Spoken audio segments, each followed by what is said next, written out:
Hei hei, siin on vaimse tervise nõuande nurgake iseenda heaks ja täna räägime negatiivsuse vabast elust.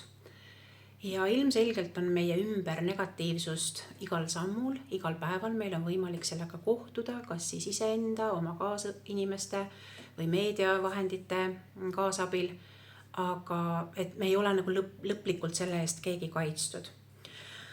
Aga esitan sulle ühe sellise toreda väljakutse, et võta endale järgmised 24 tundi ja püüa mõelda ainult positiivselt. See ei tähenda seda, et sul ei oleks oma arvamust millegi kohta. Aga märka seda, millal sa hakkad kedagi kritiseerima, millal sa hakkad mingisuguseid negatiivseid hinnanguid andma, millal sa püüad ennast õigustada või kedagi teist õigustada, millal sa püüad musta valgeks rääkida või vastupidi. Ja 24 tundi positiivset mõtlemist tähendab seda, et kohe, kui sa tabad ennast negatiivse mõtte pealt, läheb su kell 0 ja sellest hetkest alates tuleb jälle järgmised 24 tundi.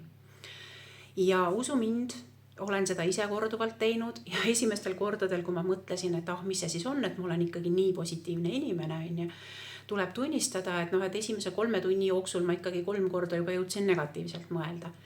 Ja et märka ka seda, et mõned mõtted on lihtsalt sellised nagu salaluurajad meie peas, et me hakkame neid mõtlema ilma, et me endale aru annaksime, mida me tegelikult mõtleme.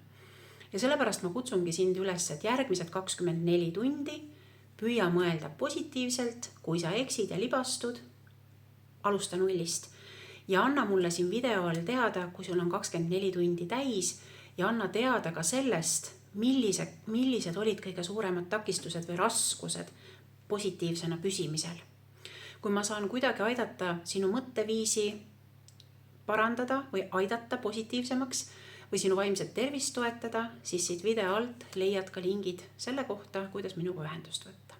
Ilusat päeva sulle ja rõõmsate kohtumisteni!